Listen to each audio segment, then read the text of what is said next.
Hello, welcome to the pilot episode of Social Installations. I am your host, Danica Dinsmore, and this is my co-producer, Praxi. Prax. Hi. Hi, everyone. Um, I'm really excited about this project, and I'm really hoping that you guys, stick around till the end. So, Donica, can you tell us what is social installations? Like, what are we doing here? Well, okay, so I am a PhD student in the Humanistic Psychology Department at Saybrook University, and my specialization is in creativity, innovation, and leadership. So this term, we had to do a creative project. And the Social Installations podcast grew out of two ideas that had merged together for me. One is I have always wanted to do a podcast, but the calling was there, but it's such a saturated market that it really had to be something that lit me on fire. Yeah. And the for the first season, because of course I've already planned several seasons, the first season was simply came from something that I really wanted to do, which was to go on a road trip with three other middle-aged women and just see where that took us. Yeah. So I am a practicing creative artist. I have an MFA in writing and poetics from Naropa University. I started out life as a performance poet, and then I moved into screenwriting. And after I moved from Seattle to Vancouver, I was really immersed in the film industry. Then I got interested in multimedia and I worked my way from there, strangely enough, into children's literature when I adapted an original screenplay into a children's novel. I'm also an educator and a creative writing coach and story editor. So I have my fingers in a lot of pies. Yeah. It's safe But to say for that art is kind of something that it surrounds your life essentially. Yes, yes, Yeah. and I specialize in creative curriculum for all ages, but I really love working with kids.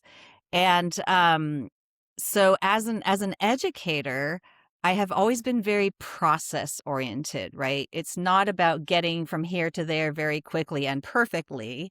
I'm really interested in how people become creative, how they express themselves, and the journey to get from here to there, because a lot of that is behind the scenes. People see the product, they see the art piece, they see the song, the video, but what takes someone from this idea to this thing that they have created? And even if they don't get from here to there to the thing that they had imagined, the process itself is vital and important. Yeah. And I think that intimidates people when they want to do something because there's a lot of things in between that are invisible to the public eye. Yeah. We do not see that process. Yeah. So this is an experiment for me in terms of my It's project. I Yeah. find it so the road trip I feel like is like a huge metaphor for that, literally the road trip, the trip that we take to get to the destination, but also in the society that we live in, like to your point, it's very output driven, it's very results Hmm. driven. And so not only do people maybe get scared to even try, it's more, if they fail, then they don't have the result. But what it sounds like what you're saying is there's value in the process. There's that Yes. without having the end piece, you still did something, you still attempted to create something, you still activated, that creativity that we have. And so, can you tell me more about this particular season? Like how are we going on this road trip? What's going on? Well, there's part of the whole podcast, because I said about process, is like we can talk about process, but what if this podcast centered around an idea that could possibly come to fruition outside of the podcast itself. So instead of talking about something that has already happened, it's, real time creation, these minds coming together with a concept and building the concept and then seeing, okay, will this actually happen? In terms of, the transformational aspect of creativity, going from here to there is a transformation. It's a Hmm. transformation of the material. It's a transformation of your mind, your inner world, your creativity, all that kind of stuff. But in order to Hmm. get from here to there, you need something called creative agency. And so we're studying Dr. Ronald Baghetto's work in creative agency, which there's 4 components to it. So the first is creative confidence. And that is, can I do this creatively? Am I able to do this? So you might have this great idea, but you don't have the confidence or the support or the resources or the knowledge to get from here to there. And so you just, give up, right? So creative Yeah. confidence is part of that. The second one is creative centrality. And that is about, am I a creative person? Like how much is creativity a part of your life, right? How is creativity central to me? And Hmm. I cannot see myself ever living a life without creative process. Okay. I actually get depressed if I don't write for a long period of time creatively. I get Hmm. depressed. It is central to my nature. So, do you think Good. that a person who, like you said, doesn't live with or wasn't surrounded by creativity, by art, do you have a outlook on whether or not that's something we all naturally have, or is that something that can be cultivated? What are your thoughts on that? So, I firmly believe, in research will prove this, is that every single person is creative. They just might not even realize it because, again, we focus on product, right? So we think of creativity as being a product created by an artist. We forget that gardening is a creative process. We forget that cooking is a creative process. Raising kids is a creative process, right? So anytime you are rethinking, say, like new possibility or how to solve a problem that you haven't come across before, which we do every day, that is a creative process. So if we teach people to recognize that they're already being creative in their lives, Hmm. that might give them a little more creative confidence. That might help them to reach out and be creative in other ways that, Okay. right? So I always use an example. My father told me once that he was not a creative person. My father bred orchids as a hobby and Like the became, flower. yeah, he bred orchids. And he even was so well known for it that he became involved in the Gila Orchid Society. When they passed, they named an award after him. And he The didn't most think he was rare and unusual creative? orchid. He didn't think he was creative. Isn't But that that's right? yeah. It never dawned on me that he didn't think he was creative. So, Mm, so people can look in their lives and see, okay, what do I do that is where I have to solve a problem or put two things together, or like a mechanic can be creative, right? yeah. It is, there's everyday creativity. So the third one I want to get to is Mhm, creative risk taking. Will I do this creatively? mhm. So I might believe that, okay, creativity is central to my life. I believe I'm a creative person, but what kind of risk am I willing to take? Yeah. So you can see that part of my project is I am taking a creative risk. I have never done a podcast in my life. Yeah. And there's the intimidation factor, but thank goodness for technology that has created platforms for us to be able to do this because, you know, maybe 5 years ago, I wouldn't have even attempted it. But now Yeah. there's a lot more support. Plus, you've done a podcast before too. So Dabbled. So, my belief is, if you want to take a risk and you're unsure, then one, find somebody else to be accountable to, and Mhm. also surround yourself with people who know what they're doing. right? And, Yes. come in humbly and going, I don't know what the heck I'm doing, but there are people who Okay, do, and I so reach out to them. Yeah. so risk. So I'm hearing risk in taking that leap of faith, but also Hmm.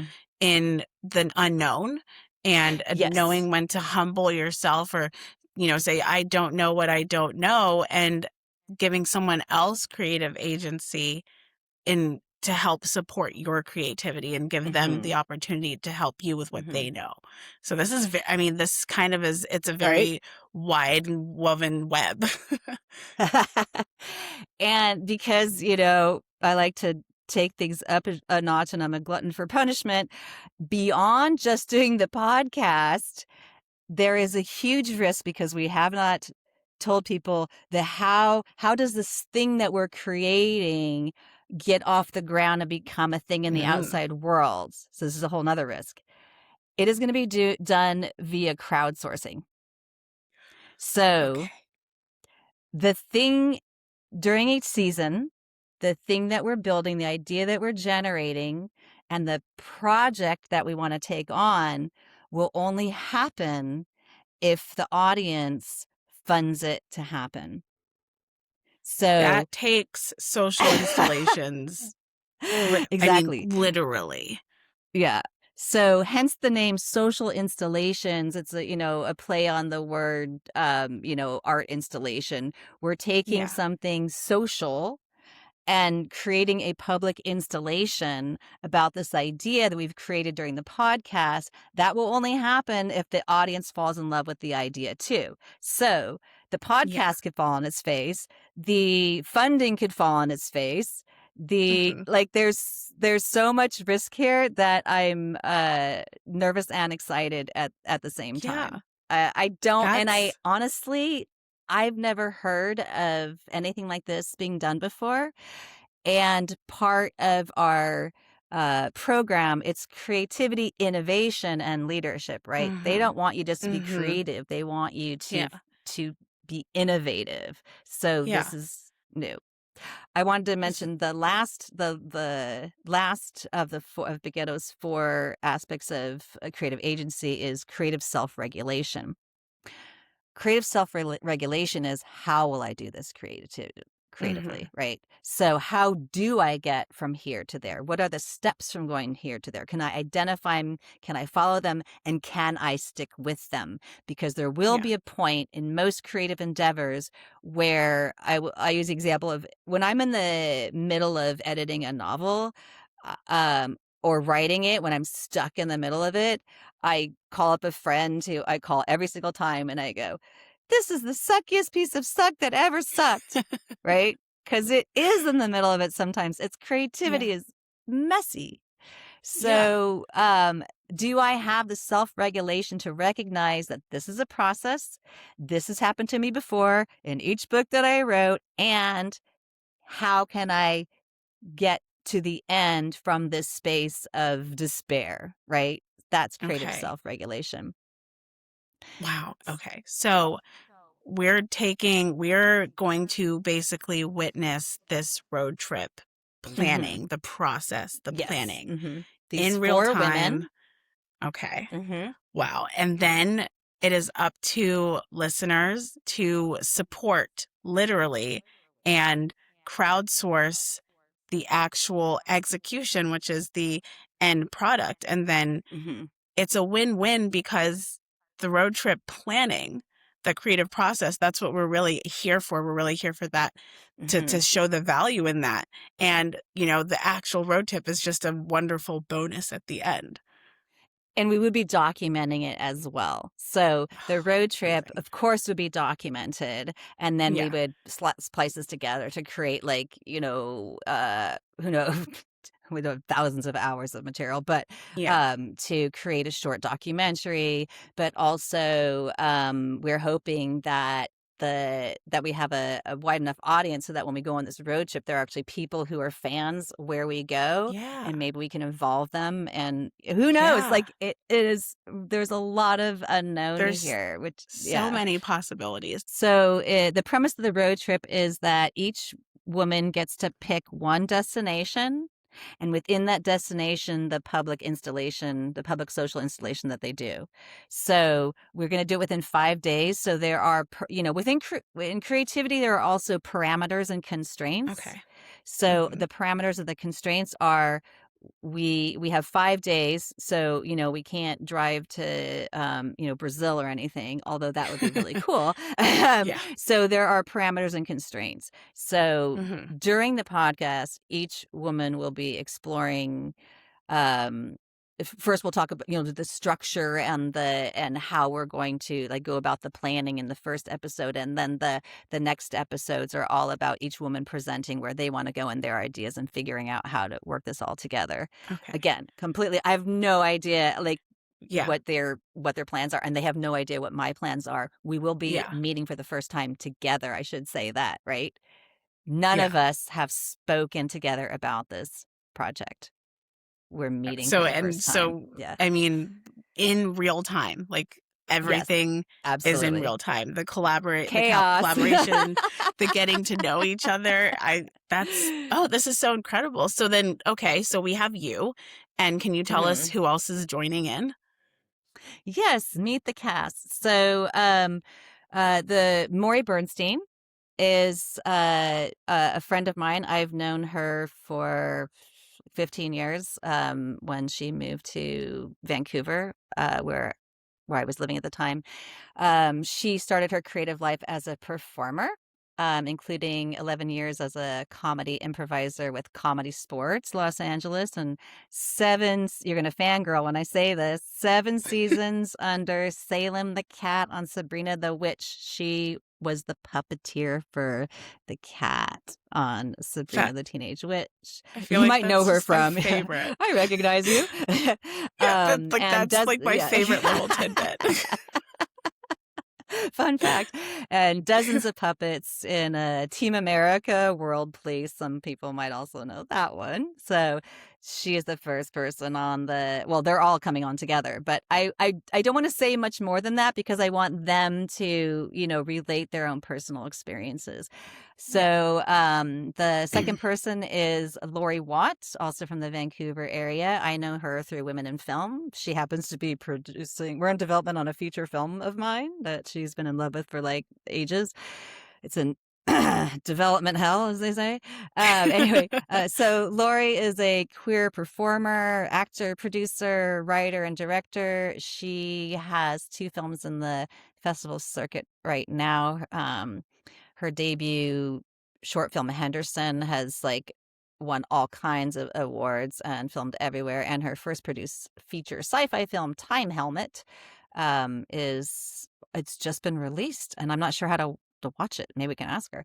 But she Yeah. also has a whole slate of properties under Trikel Productions, and this woman is a force of actually they're all forces of nature. Yeah. But yeah, I don't know how she juggles so many projects. And then, lastly but not leastly, we have Scarlett Chen, who I just met last August because I took a comedy improv class from her at the Nanaimo Fringe Festival.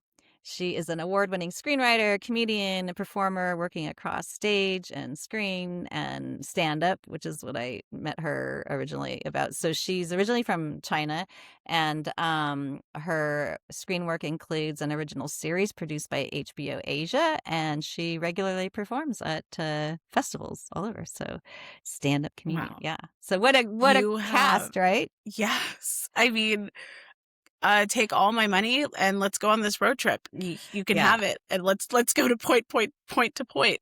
yeah, I'm right. really excited, and I really love the balance of, people who've walked all kinds of lives, and the fact that they have no idea except for just a loose outline. And like you said, it's all going to happen in real time, the planning, the mapping it out, and all of it. This is genuinely really exciting. Yeah. So I found myself asking a really interesting question, which was about trust. So these women all jumped on board. They were the only ones I asked. They all said yes, and with no monetary compensation, no Yeah. guarantee of success, and completely unknown factors. Yeah. So I'm really interested in the relationship between agency and trust, Yeah. because agency, there's a lot of self-trust, right, in the process, but you Mhm. also have to have a trust out here in the world, right, Yeah. that maybe you're not going to be attacked for your ideas. And you could see how somebody's trust could be violated, and they're like, say the first time they went to do an open mic, they were booed. Now, is that person going to get back up again? And Mhm. there's stories, some people do.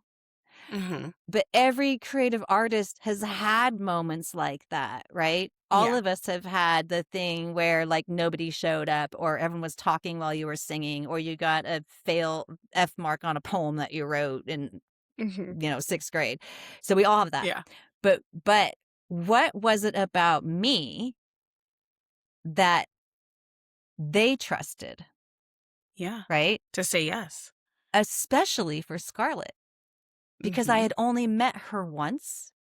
And it was at this festival comedy, stand-up comedy workshop. And it's not like we sat and even had a conversation. I was in the Yeah. workshop, and that was it.